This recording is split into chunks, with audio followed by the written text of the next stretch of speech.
Tell me. The Notebook. I just made my husband watch that the other day. You just made him watch it? Yeah. He'd never seen it before? He'd never seen 8 years together and like 2 years married. I'm like, we have to watch this. It's like my favorite like love story of all time. What was his reaction? So he was actually like super engaged in it the entire time and he really liked it. And then the way that it ended, he was like, what? Yeah. That's how they end the movie? That's the worst ending ever. It is. Hey, I'm Brittany Bookout, and I want to welcome you to A Fake ID, a podcast where we uproot cultural norms in an effort to become the most authentic version of ourselves. But my biggest question is, have you ever had a fake ID? Welcome back to Fake ID. I am Brittany Bookout, and I am here with a new friend. I'm so excited. My friend Katie Burr is here to chat. Welcome, everybody. Welcome, Katie. Thank you. How are you? I'm so good. Yeah. How are you? I'm so glad you're here. Me too. This all started because of an Instagram DM. It did, yes. I love it. Do you want to tell everybody? Yes. So I reached out to you because I had seen, first of all, I saw when you launched your podcast because a mutual of ours shared it on her stories. Okay. And I saw it and I just went to go check it out. And I think I even wrote a comment like, I'm so excited for you. Congratulations or something like that. And then I probably thought you were talking to your friend. Oh, no, I think it was one of your original posts that you posted. It was like you were like announcing your, I don't know, maybe I thought that I left the comment. No, but you probably the intention was there. And then I saw that a really good friend of mine, Kayla, was on the podcast. And I was like, this is so amazing. And I don't know. I was just like, I'm going to shoot my shot. I feel like I have something to talk about and a story to tell. And I just feel like, I don't know, something was telling me the moment was right. And so I sent a message. A really long message. No, it was a great message. Really long message. I got cut off because I was like trying to send part 2 and Instagram was like, nope, you can only send one till she looks at it. And I was just like, wait, really? Yeah. That's a thing? Because we weren't Instagram friends yet. No, I don't think so. Okay. I don't think so. Interesting. Wait, so it cuts you off? Yeah. So like it gives you character limits so you can only write a certain amount. And I'm kind of wordy. Like I know this about myself. No. And I sent it and I was like trying to, write out the rest of, it wasn't that much longer, but I just wanted to finish my thought. Yeah. And Instagram was like, you can no longer send any messages until she like approves this first one. And I was just like, well, hopefully she gets the gist of what I was trying to say. No, I was so overwhelmed by that message where I was just like, what? Like how on earth? Like what? Of course I would want you on here. I think it's just so cool to even, it's like such a privilege, honestly. Yeah. To just like for you to want to reach out and for even to want to be on this. Like that's just amazing. Like, thank you. It was on my heart. It was sweet. It was so sweet. So we hopped on a phone call and now here we are. Now here we are. I love making it happen. I love it. Katie, I need to know, did you ever have a fake ID? Officially, no. Okay. But unofficially, I had a girlfriend who was older than I was, and she and I looked really similar. Okay. And so she would let me use her ID whenever I was going out, but there was a caveat. I'm 5'9". I'm pretty tall. She was like 5'2". Okay. And so I would put on heels and just hope that like the door guys couldn't do the math. Oh my gosh. And it worked every time. No one called me out on it. They would just kind of look at the idea and then look at me and then be like, all right, give it back. So do you think they actually look at the height? No, I've never thought about that. I don't know, but I think just like 20-year-old myself was super paranoid about it. Like, oh my God, they're going to know. They're going to be able to tell. You're like memorizing the birthday. You're like March 7th. Mm-hmm. Yes. Yep. Oh my gosh. 1986, 3, 4, 7. Where are we? What age are we? That's so crazy. It's true. We did do that. Like try and remember like, okay, I am X years old and this is my birth date. Yes, you had to like memorize the idea of it. Yeah. Wait, so did she ever go out with you or how did that work? So I think there was a couple times where we did go out together and she would, it was so long ago, but I feel like there was a way where like she would show her ID and then like be really sneaky and like friends would like pass it back to me and I'd be at the back of the line or something like that. And I don't know, it worked. We never got caught, but for the most part, I would only ask to borrow. I didn't go out a ton before I was 21. Okay. So for the most part, I just would, if there was a scenario and she wasn't going to go, then I would just be like, can I have your ID? And she'd be like, absolutely, go for it. I love that. Did you grow up here in LA? I did. Born and raised. In the Valley? In the Valley. I can't believe this. Wait, did we talk about this on the phone? I don't think so. I don't know. Wait, can we talk about this? Yes. Where did you go to high school? So I went to Calabasas High. Okay. And I grew up in Van Nuys in a Okay. sweet little pocket, like the dreamiest little Hallmark movie neighborhood with the kids playing in the street and everything. I would love to recreate that one day somewhere. I don't know if it exists anymore, but I'm trying. Yeah. And I'm trying. And so for middle school, my mom moved us out to Calabasas for the school district. Okay. And yeah, I went there the whole time, graduated from Calabasas High. Oh my gosh. I was a Calabasas girly, but like not not at the same time. Like all my friends were driving like Jettas and BMWs and Mercedes, and my first car was a 1991 Toyota Previa minivan. Oh, I love that. Yeah, it was like the beach That vehicle. is literally like you are the dream because everybody could just hop in and go wherever. It was great. It was great. I was very much like the hippie kid. I love that. Are you still the hippie kid? In the fact that I'm very like crunchy mama. Yeah. I love that description. What does that mean? So it basically means that you prioritize like low toxic, non-toxic stuff, and you kind of go against like off the beaten path when it comes to all the main topics. Yeah. For everything, you have your own community, but you don't necessarily go like super mainstream with things. There's different levels of crunchy mama. So I'm like a mid-level. Okay. I'm not like intro, but I'm not like completely off the charts.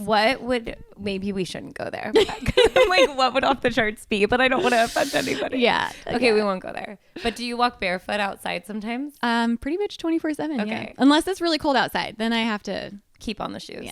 Yeah. Or barefoot If shoes. I could live like on like a warm tropical beach permanently, I pretty much would never wear clothes or shoes. I mean, I'd be in a bathing suit like all day the long. time in the ocean. Yeah. Like why not? Yeah.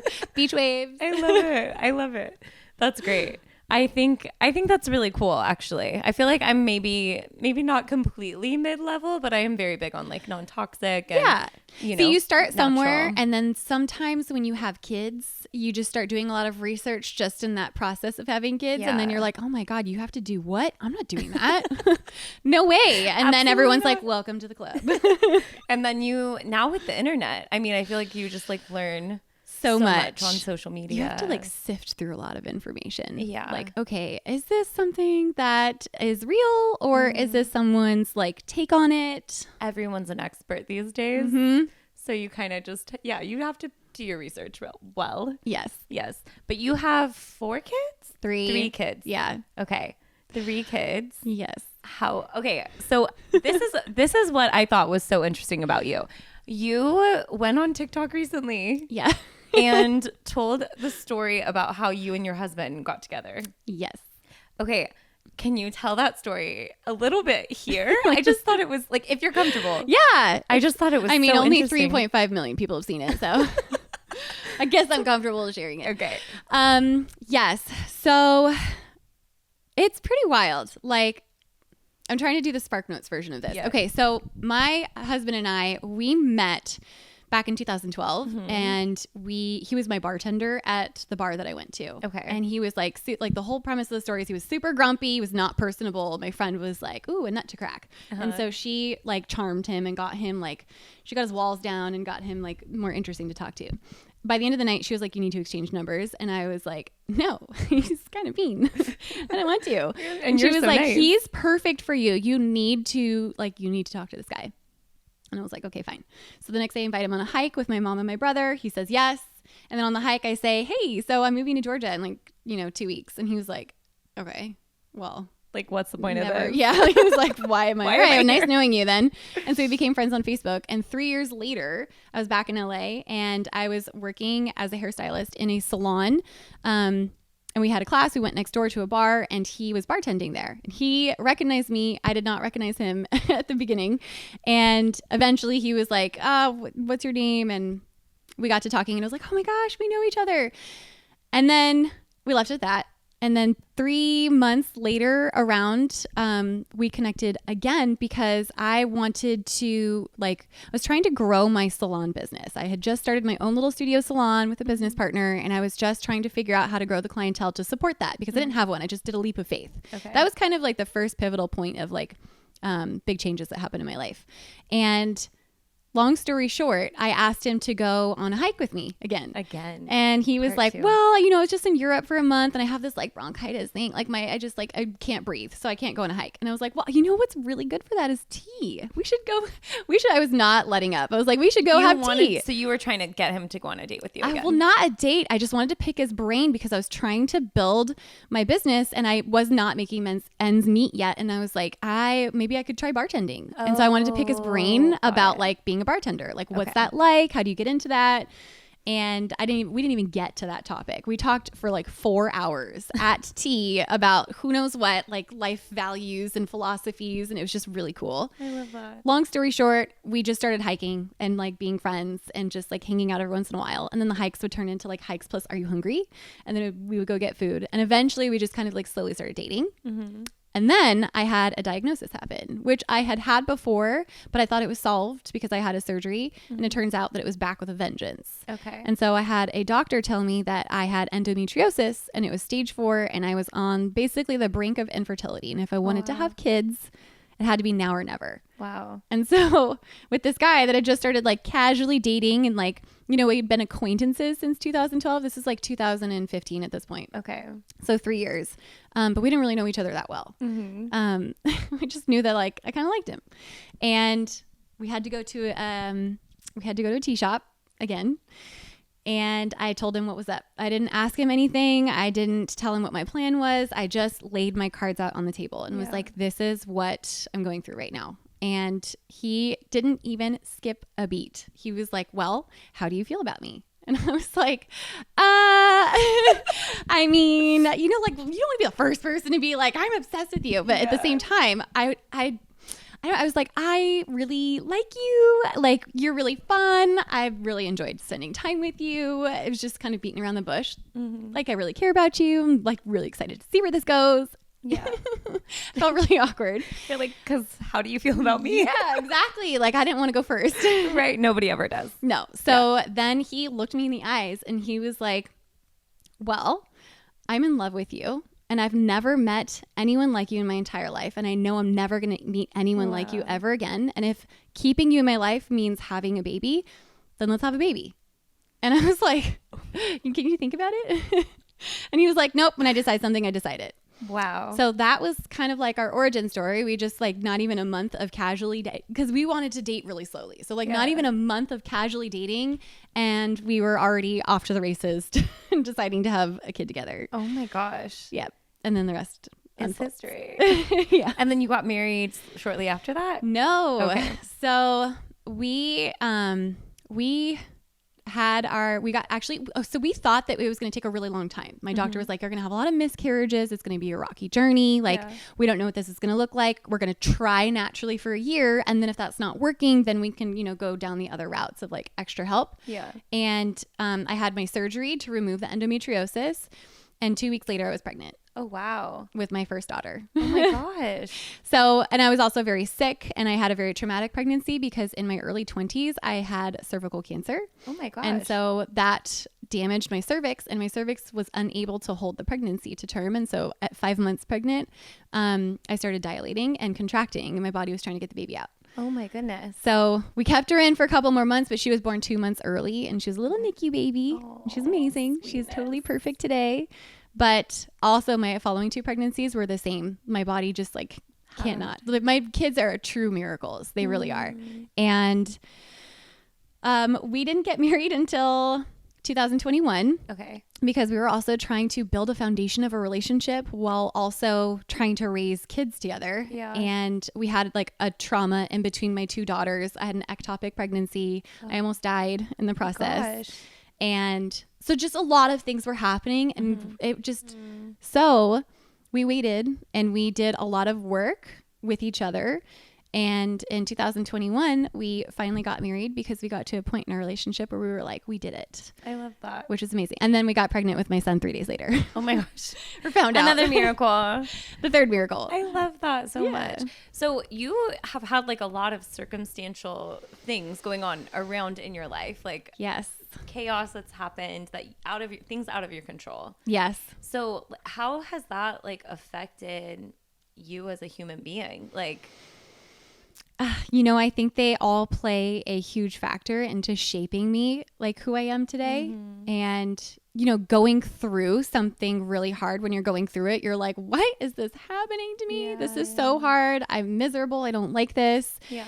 But you figure out how to pick yourself up throughout or at least that's what I did. I figured out how to pick myself up and just move forward and try and make the best out of every situation. I've always been kind of like this half glass full type of person anyway. Okay. And taking the experiences that I've gone through that may or may not have been awesome or terrible, they have just helped me put things into perspective that I am really grateful for the amazing things that I have in my life, because I know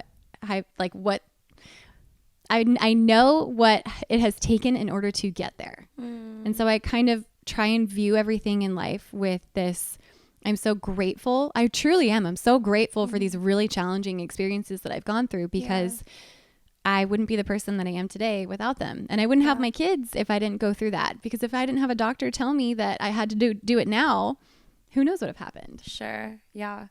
Do you feel like you were always that way? Like since you were little, like glass half full, positivity? No. Okay.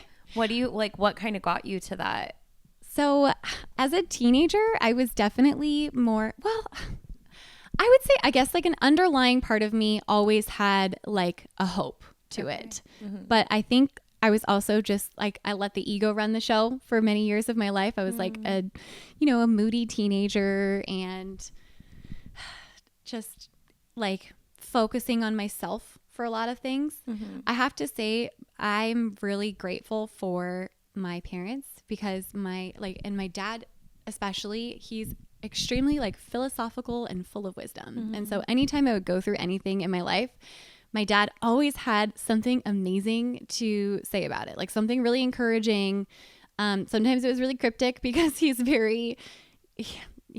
talks a lot in like metaphors and stuff like that. And it's up to you to kind of figure out the riddle. But he was always really inspiring in the sense that he would give me all these nuggets of wisdom that I didn't necessarily take into use when I was younger, but they've always stayed in the back of my mind. And they were like little seeds that planted in my body. And just, when the time was ready for them to be planted and grow, they did. So when I would go through these times of adversity and these experiences, I think with every single thing that I would go through, a little seed would start growing, and I would dip into that wisdom and those like thoughts and those amazing things that both of my parents would tell me over the years. And I'd be like, okay, well now I understand what they were talking about. So it was cool to have like that to fall back on. It really helped shape me in the decisions and the way that I wanted to show up in the world. Also a lot of like self-help reading. That helps too. You're like learning about yourself. Do you feel like there was a pivotal turn in your life? Do you think, was that when you decided to have kids, or like that kind of transformed who you are as a human? I think I've gone through several.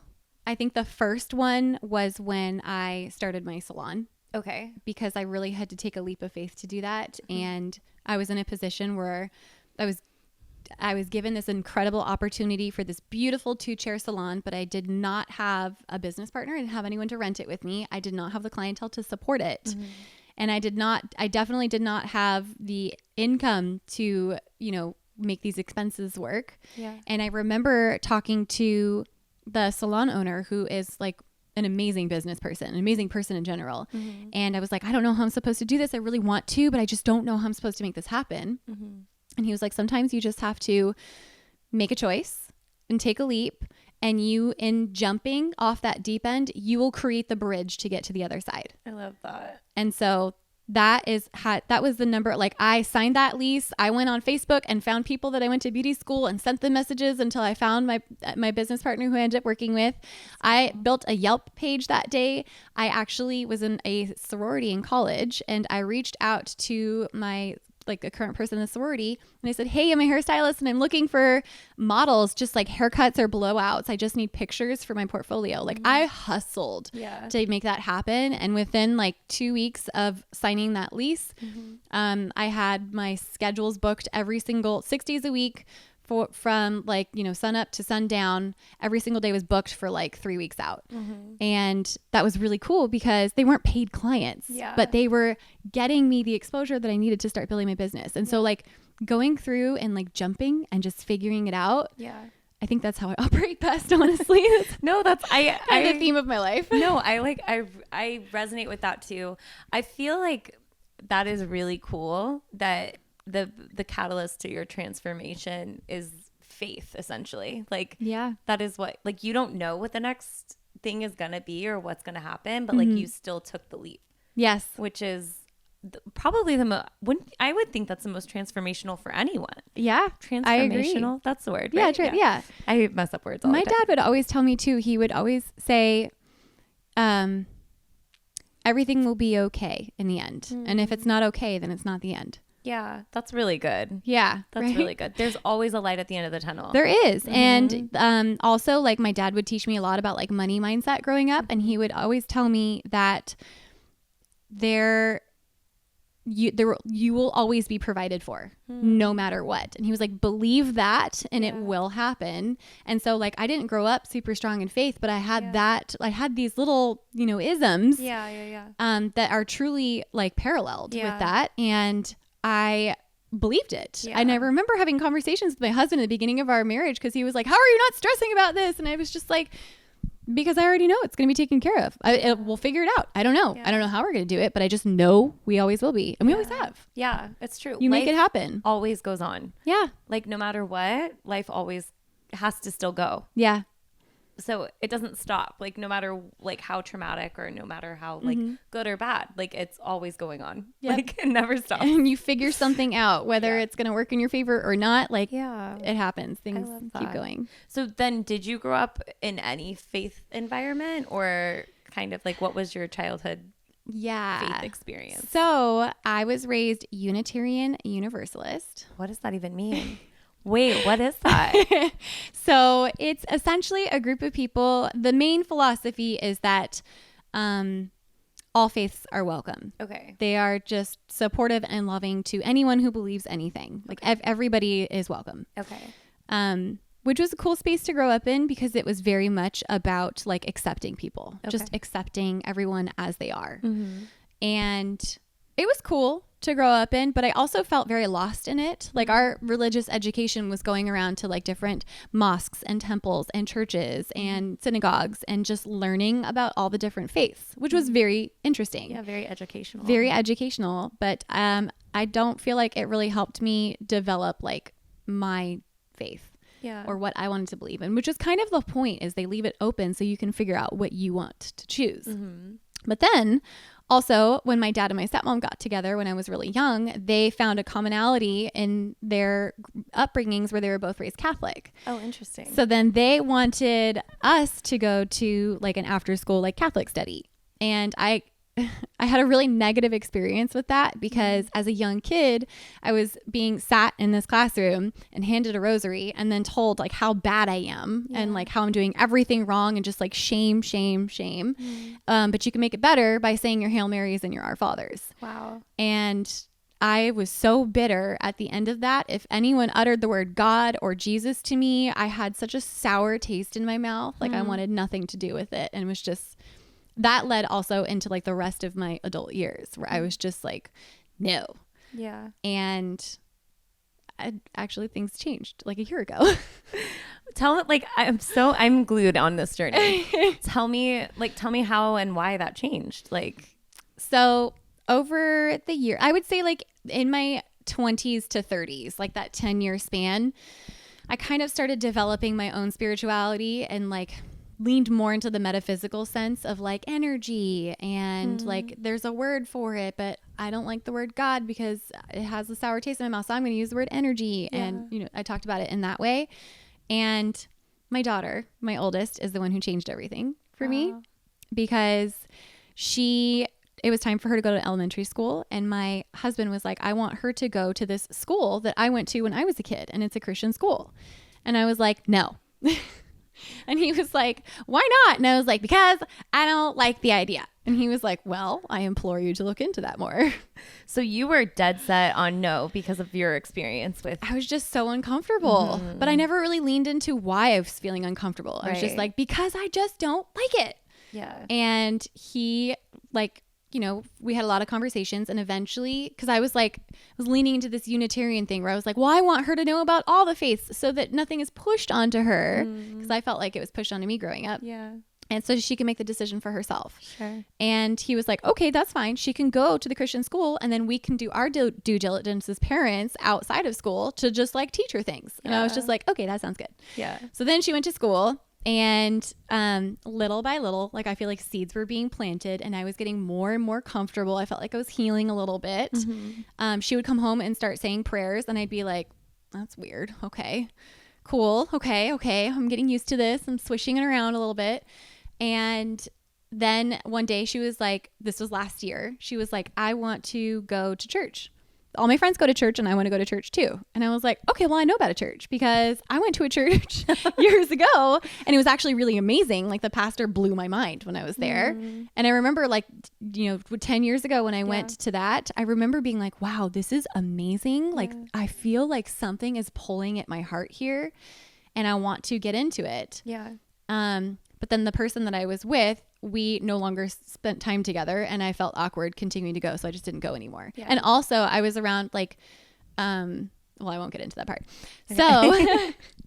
So we ended up going to, I was talking to my husband. I was like, I want to go to this church that we go to. And he was like, okay, we can check it out. Then we can also check out some other ones too. And I was like, no, just this one. Yeah. I only want to go to this one. And he was like, all right, well, we'll go. We'll see how it goes.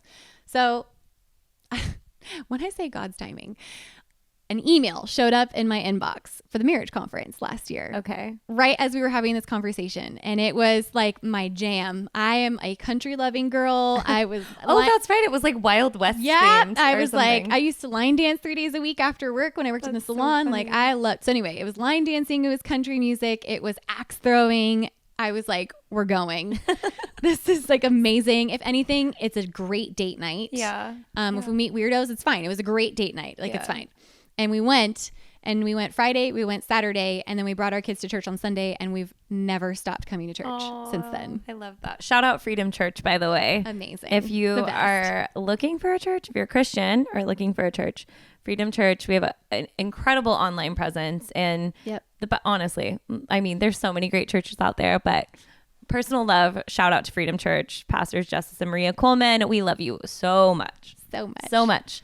I actually want them to come on the podcast. So yeah, they're very soon gonna come, anyways. So you never stopped since that day.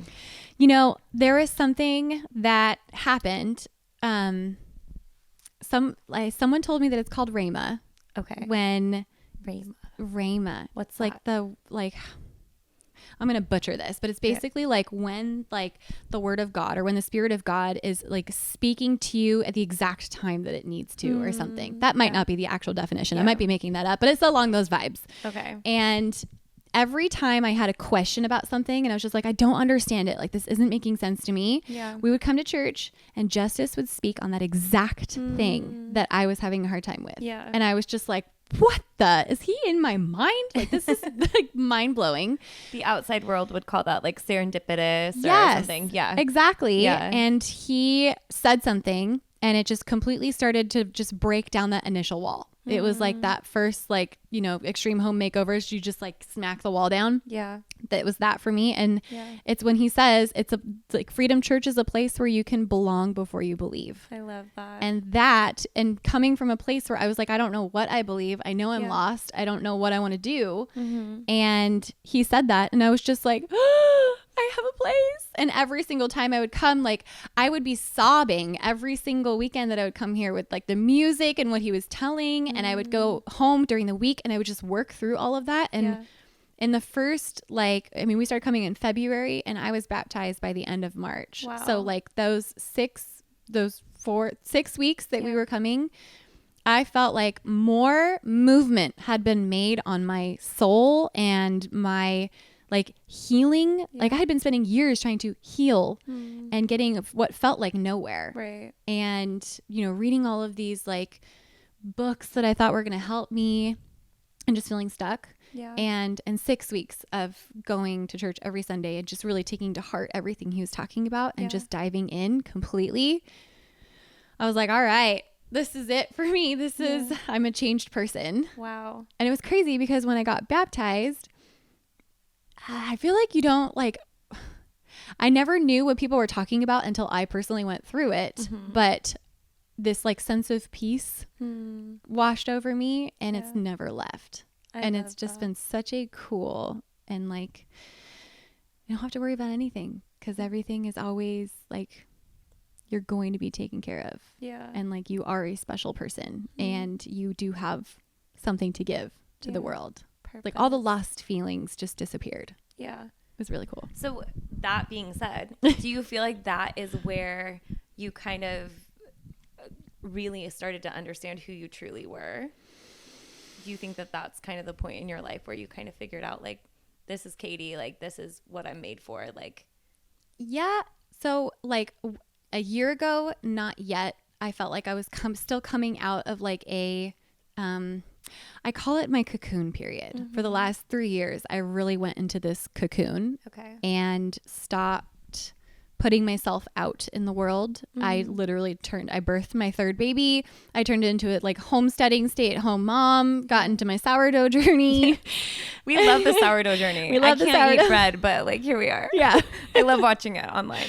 And so it's just like ASMR for grown-ups, I think. Really honestly. Play-Doh for grown-ups. Play-Doh for grown-ups. And I just started healing myself. And so last year was really the tail end of that. And I think it was like the final puzzle piece to doing that, because I think with each kid, I shifted into a different person. Yeah. Like every child that was born, I had to like rediscover myself and rebuild myself back up into like who I'm going to be. Right. Because it's different from like the person I was before. Yeah. And this last year was, I think, the most transformative part of that journey. Yeah. Because now, starting in January this year, literally like the end of December last year, I was like, okay, I still don't really know like who I am and what I'm figuring out. In January, I was like, I have it. I don't know how else to say it, but like I have it. I just know exactly what I want to do. I don't know how I'm going to do it, but I just know of like how I want to show up in the world. And it all like, not to sound like so preachy, but it all goes back to Jesus and his teachings and everything that I've learned over the last year, and just stepping into a healed version of myself, which like I'm not 100% healed, but like so much better than before. Yeah. And my biggest prayer every day is like, Jesus, please show me the path that you want me to walk so that I can best steward what you have to give through the world, to the world through me. I love like, how do you that. want me to do this? I love that. Yeah. So it's like your whole life is different, like completely different. completely changed. I wouldn't even know myself from years ago. Transformed. Yeah. I love the cocoon term, by the way. Yeah. Butterflies are my thing right now. Me too. Really? Yes. No way. Yes. Wait, tell me why. Okay, so butterflies are the symbol of transformation. Yeah. So you go into this cocoon, which is literally what I did the last 3 years, and you come out metamorphosized into a butterfly. I love that so much. Yeah, I went into this whole phase about metamorphosis and cocooning and like all of this descriptive thing that happened in my brain. And ever since then, it's been like a year. Like butterflies have become like a signal for me in a lot of ways. And recently they are everywhere. I love that. So I feel like it's just like God's little like wink at me, you know? I think so. I agree. I love that. I love this. Yeah. This is great. So, well, I feel like we answered all the questions I normally ask at the end. 'Cause I normally say like, do you feel like you, like, was there a point in your life where you really found yourself, or are you still in that process? Yeah. And like, kind of at the tail end of it. yeah. Like really stepping into the next version of myself. Yeah. Which I'm very excited for. Yeah. Well, we were talking actually before we started filming. There was something I was like, are you comfortable sharing that? Yeah. So will you share that? So, okay. So this video that I created went viral. Yes. And it highlighted a lot of like, I don't know, just information about endometriosis and infertility. Like it really created a discussion around that, but it also created a discussion around like love and hope. And my biggest realization is like, for me, God is love. Yeah. And the world. So I did this exercise when I was like trying to figure out my purpose. It's called Ikigai. Okay. And it's a Japanese practice where the Ikigai means like your like fullest self, your biggest sense of fulfillment. Okay. And there's this little Venn diagram, little chart thing that you can create and fill out. And you basically talk about like, what do you like? What do you think the world needs? What are you good at doing? And I think, what do you do that can make money or something like that? And you start just filling in all these bubbles, and then you start combining these things into subcategories, and eventually you whittle yourself down into like the marriage of all of those things to create this concept of how you can live out like feeling your most fulfilled self, like your sense of purpose. Very cool. So for my, like, what I think the world needs, I was writing down, like, I think the world needs more God, light, love, joy. I think that people need to be connected to their sense of purpose. Yeah. And for a really long time, like when you marry together what you think the world needs with what you are, like what you love doing, together, those together become your mission. And that was the only part of Ikigai for like 6 weeks. I could not figure out what my mission was. I was like, it's not computing. I don't understand. I can't make it work. I was doing all sorts of exercises like, okay, write those letters down, write those words down, and then like, put them together, like joy, love, joy, gardening, joy, like just like trying to make it work. It was not working. I love so I was like, all right, your joys. I love gardening. I love music. I love my kids. How to Lose a Guy in 3 days. Yes, exactly. And so I was like, I'm going to just leave it. I'm going to let, it's God's timing, not mine. I'm going to let it come. Like God's going to tell me when the time is right. Yeah. So I started working on other things, and it came to me. And my goal with like how I shared our story and where I want to go with that is I want to figure out a way to create a community for people because this is all stuff that it took me 10 years to figure out for myself. And I would love to help people go through this experience, not taking 10 years, expedite that a little bit. Sure. And I want to help people get from this point A to point B of where they currently are in their life. And then, drawing a picture of where they want to be in their life. And then what do you need to do to shift and change that? Yeah. So how can you show up better in your conversations? Yeah. Like, where are you lacking in your self-awareness? What are things that you can do in order to just become the 2.0 version of yourself so that you can show up better for your marriage, for your kids, for your friends, for your parents, like for the people around you? Yeah. And I think my biggest goal is to just help people just get those wheels spinning in their minds. I don't necessarily, it's impossible to be like, here is this entire concept of self-mastery, enjoy. Here's the solution. It's different for everybody, but just to get those thoughts rolling and get that critical thinking and application steps. Because I remember going through all of this, all these different periods of my life and going, okay, well, I know that like what I'm doing right now is not working, but I don't know how to change it. And I don't know where to find that information on how to change it. And I don't know where to start first. Yeah. And so I want to figure out a way to just make that more easily available for people and start making an impact I feel like by doing that, there will be more love in the world because people will be loving themselves more and they'll be loving each other more. Sure. Yeah. In different ways. That. Well, you'll have to keep us posted on all of that. I will. And we need to let everyone know how to get the what is it? Ikigai. Yeah, so we need Ikigai. Okay. You can just Google it. There's Google like a Venn diagram. We'll put like a little link in the bio or something here. That's really cool. Yeah. Well, thank you so much for being here today. Thank you. This has been such a joy. Honestly, I feel like we're just slowly getting to know each other like over the phone and now like on camera. Yeah. But I am just so glad that you took time to be here. How can people continue to keep up with you and everything that you're doing? So I am on the socials. Yes, I'm on all of them, it feels like. And my username is the same on all of them, which is super easy. It's my name, Katie W. Burr. Okay, Katie W. Burr. That's and we'll it. put that in the comment, the little, description area as well. Awesome. Well, thanks for being here. Thank you all for watching. I can hear everybody cheering for Katie right now. But keep in touch. We'll see you next week. Follow the podcast at the Fake ID Podcast on Instagram.